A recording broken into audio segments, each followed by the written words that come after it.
Hey everyone, welcome back. Before we dive in, make sure you hit that subscribe button and share this episode.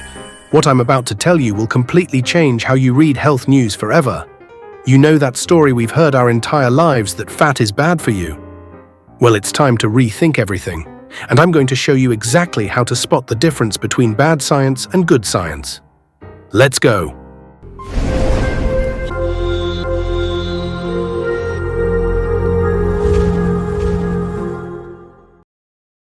What's up, everyone? How are you all doing?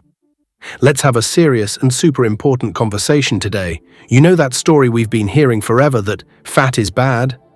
Yeah, I think it's time to rethink that. Before anything else, I want you to feel completely at ease because what I'm going to share is well-founded. But I'll explain it in a way that's easy to understand, like we're just having a casual conversation. The big questions. Everyone's asking, so now we can eat saturated fat? According to good science, we always could. And is red meat still causing cancer? It never did. But they said on the news that meat can cause cancer. Are you going to tell me I don't need to throw away the egg yolk either? No. Nobody needs to throw away the egg yolk because it's not what clogs your veins and will make you die of a heart attack.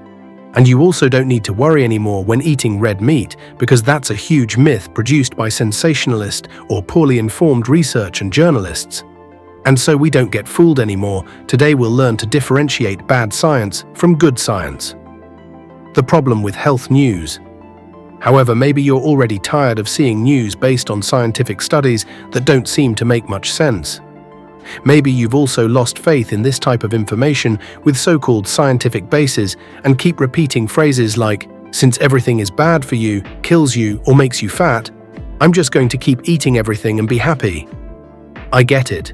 The confusion is real, but stick with me because I'm going to clear this up. The study that condemned fats in the 1950s, is it really that reliable?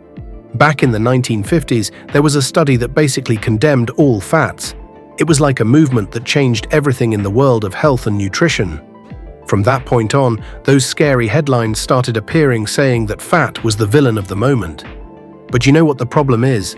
This study was type 2C, which means it only observed and compared results from different populations, but didn't take into account all the important variables. Imagine comparing two cake recipes and ignoring the main ingredients. Like, that doesn't make sense, right? The classic example, the 7 countries study. A classic example is the 7 countries study, where researchers looked at fat consumption and the number of heart attacks in those places. But you know what they missed? The amount of fat that was used for cooking versus what went into making soap. That completely changes things. It's like comparing apples and oranges and thinking they're the same. That's why it's always good to keep an eye on those sensationalist news stories that pop up, like red meat is as dangerous as cigarettes. Be careful not to fall into these misinformation traps, okay? Understanding study types. Let me break this down for you. Not all studies are created equal. There's a hierarchy of scientific evidence, and understanding this is crucial. Observational studies can establish correlations, but they can't identify a cause. Only randomized clinical trials can establish causes. This is super important to understand. Let me give you an example: the ice cream and shark attack. Example: a well-known example of correlation was demonstrated in Australia between ice cream consumption and shark attacks. The higher the ice cream consumption, the greater the number of attacks. This correlation is statistically significant. Do you believe that eating ice cream causes the attacks? Yeah, me neither. And is the study wrong? No. What happens is that epidemiological studies can ignore confounding variables. In this case, the variable is heat. The hotter it is, the more ice cream people eat, and the more people go swimming in the ocean. Ice cream is just an indicator of heat, and heat causes people to go to the beach, which causes an increase in the number of attacks. See how that works? Correlation is not causation. The study that cleared fats in 2014. Now we're talking truth. Now let's talk about the good stuff. In 2014, a study came out that made people breathe a sigh of relief. This study was type 1A, which is practically the holy grail of scientific studies.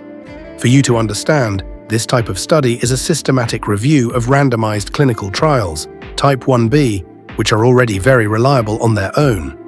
So imagine a review of 10 or more of these studies.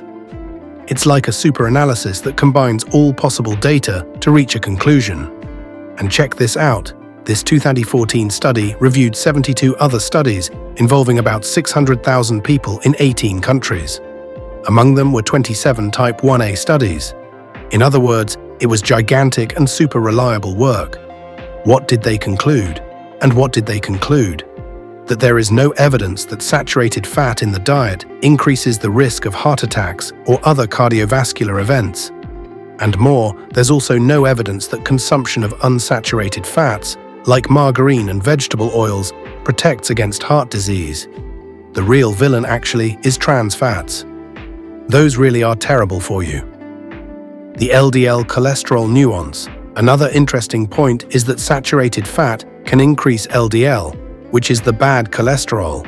But hold on, it also increases HDL, which is the good cholesterol. And more, when LDL increases, it transforms into pattern A, which are larger, less dense particles that don't accumulate in the arteries. In other words, it's not the boogeyman we've been told about. Attention, not all fats are cleared. But wait, don't go thinking everything's a free-for-all. Let's take it easy. The fats that are cleared are saturated ones, those we find in animal sources, like meat, fish, pork lard, and so on. But there are also good plant sources, like avocado, olive oil, coconut oil, etc.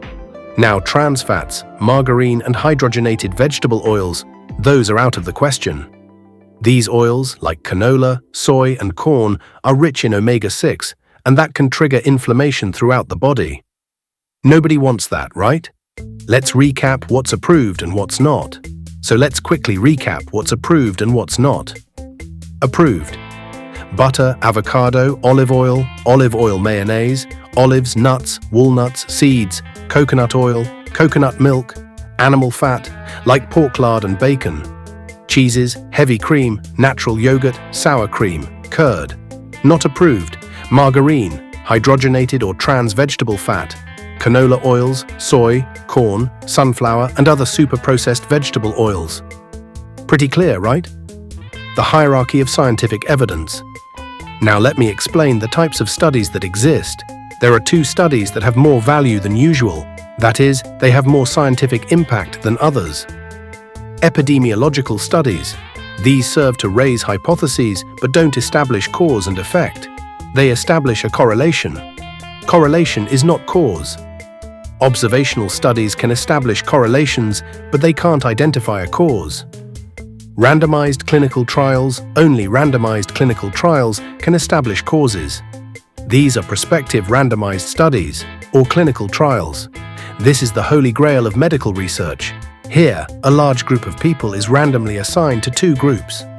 One group will be the control group, and the other group will receive the treatment, medicine, diet. The randomization ensures that, statistically, any confounding variables, known or unknown, are equally distributed between the groups. Evidence-based medicine. Prospective randomized studies are the basis of evidence-based medicine. Anyone who has read articles on this topic knows that a diet with reduced carbohydrates is superior, both in weight loss and in cardiovascular risk markers, in all clinical trials where this was evaluated. Low-fat diets, on the other hand, only have support in epidemiological studies, the same type of study as the shark attacks. The only 2 large randomized studies of low-fat diets showed that they had no beneficial impact on mortality or diseases. Meta-analyses and systematic reviews. The other important studies in evidence-based medicine are meta-analyses and systematic reviews, studies that combine the results of several smaller studies. The meta-analyses conducted so far on low-carb leave no doubt about their superiority, at least within the duration of the studies. How to read health news critically. So here's what you need to do when you see a health headline. Step 1. Ask yourself, what type of study is this based on? Step 2. Is it observational or a randomized clinical trial? Step 3. Is it a single study or a meta-analysis of multiple studies? Step 4. Who funded the study? This matters more than you think. Step 5. Does the headline match what the study actually says? Most of the time, sensationalist headlines are based on weak observational studies that show correlation, not causation. Why this matters for your daily life understanding. The difference between good science and bad science isn't just academic. It affects what you eat every single day. For decades, people avoided healthy fats because of bad science. They replaced those fats with carbohydrates and processed foods. And what happened? Obesity rates skyrocketed, diabetes became an epidemic, heart disease remained the #1 killer. The low-fat recommendation, based on weak observational studies, may have been one of the biggest public health mistakes in history. Taking control of your health decisions.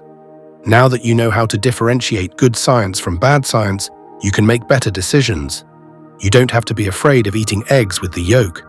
You don't have to avoid red meat. You don't have to replace butter with margarine. Instead, focus on eating real, whole foods, avoiding processed foods and trans fats, including healthy fats in your diet, reducing refined carbohydrates and sugar, being skeptical of sensationalist health headlines. The power of knowledge. I know all this might be new to a lot of people, but knowledge is power, right? If we want to take good care of our health, nothing better than being well informed. So the moral of the story here is that not all fat is the same, and many of them can be good for us, as long as we choose the right ones. Conclusion: stay informed, stay healthy. In the end, what matters is that we pay attention to what we consume and don't fall into the traps of distorted information out there. Let's keep taking care of ourselves, eating well and consciously. And if you can, share this information with your friends and family, because good knowledge is shared knowledge.